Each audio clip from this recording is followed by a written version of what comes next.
with another video. Today I'm going to show you how to install a piston in the engine block. What I have here is some assembly lube plate. We're going to be using a small block Chevy piston. This is a Hyper-Eutectic 60 over flat top 4 valve relief. So I have my piston marked here, number 2. We're going to be working on the second cylinder. We're running King bearings. They're a standard bearing. And then we're going to be using our ring compressor, which is a Wiseco. It's standard for 4600 bore. We'll dive in here and show you what it looks like. I'm going to go ahead and take my rod cap off here.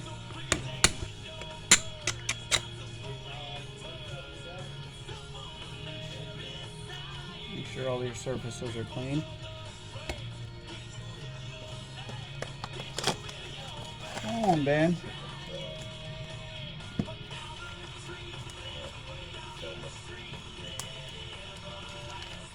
Hey, you want to be in it? Get over here.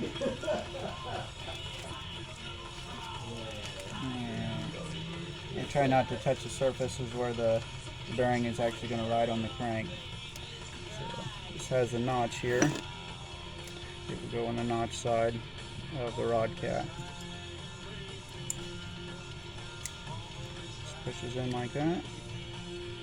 We'll do the same with the other side.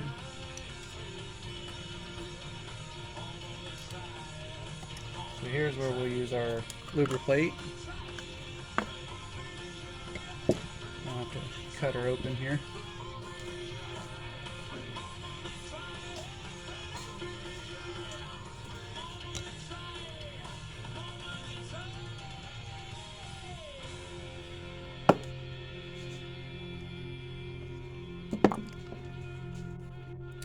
And just put a dab on there.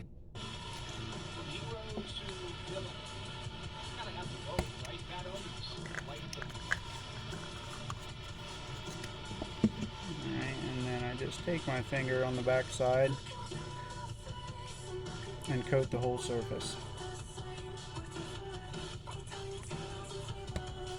Next, I'll show you how we oil this. I like to do the wrist pin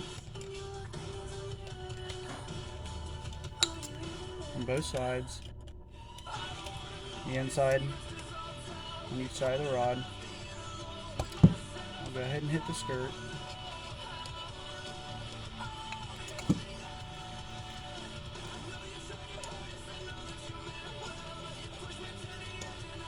And I'll go ahead and hit the oil ring land.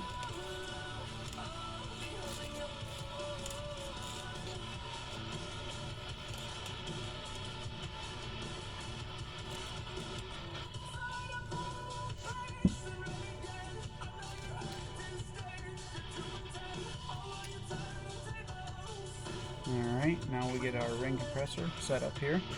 This will set down in like so.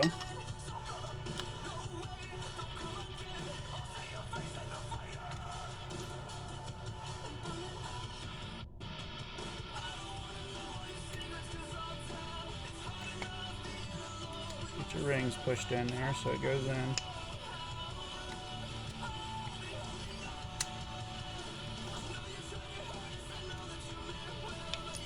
We'll have it set up like that,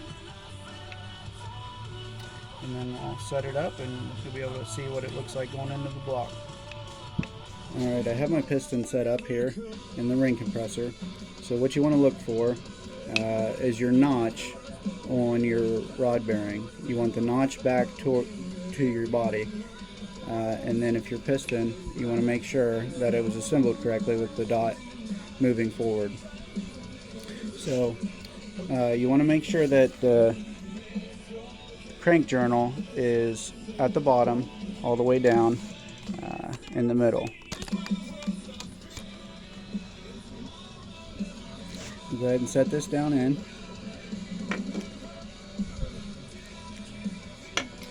I do like to oil the cylinder first.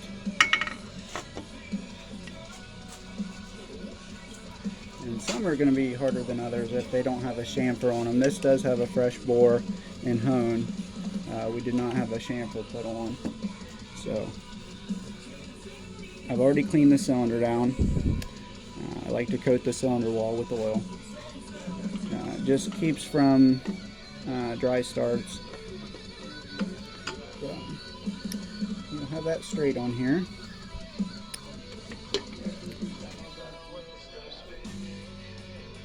Alright. I always like to tap the ring compressor down.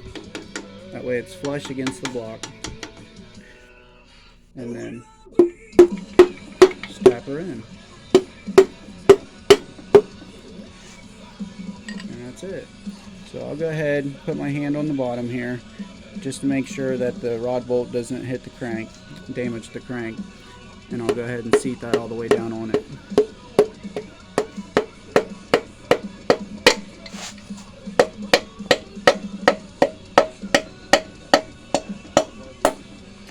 And that's it.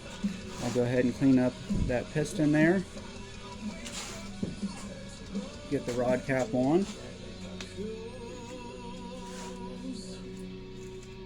Same thing here. We're going to go ahead and make sure the notch is back to you and put our rod nuts on. A scary thought though today, seeing as if tomorrow doesn't come, we'd just be stuck in Monday forever, right? Not cool. A7X, and when we were young, new rock from Architects. Soon. Adopt US Kids presents What to Expect When You're Expecting.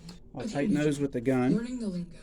GOAT. G-O-A-T. And then I'll go back over them stands for by hand with a torque wrench, 45 foot-pound. For dinner. They're my fave. Dad, you're the GOAT. You don't have to speak teens to be perfect parent. Thousands of teens in foster care will do just the same. Visit adoptuskids.org. Brought to you by the U.S. Department of Health and Human Services, Adopt U.S. Kids, and the Ad Council.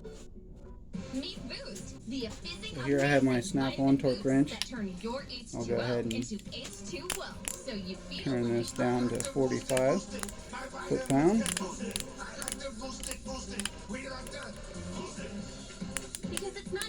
Lock it down. Put my socket on there, and I'll go ahead and torque that rod down. The Vitamin Boosts at Walmart or Walmart.com, and give yourself a boost with Boost. We make you smile at KMA. We make service happen every day. At KMA, your family's safety and comfort is my family's business. If your light's dim, every time you plug something in like a toaster, don't wait another minute. You can trust our experienced technicians to go the extra mile to keep your light shining bright and that toast golden brown.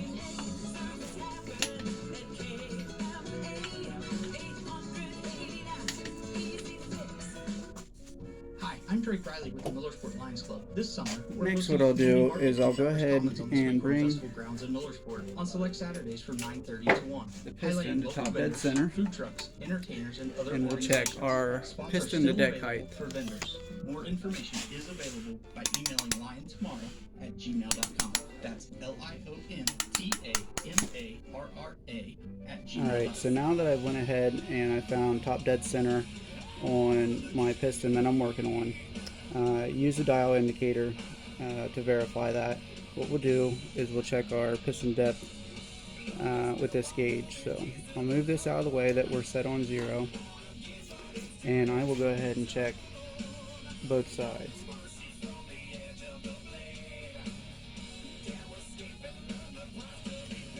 So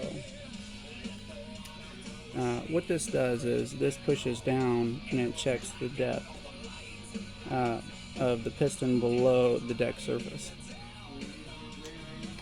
So I'll set her down. We're on 0 here.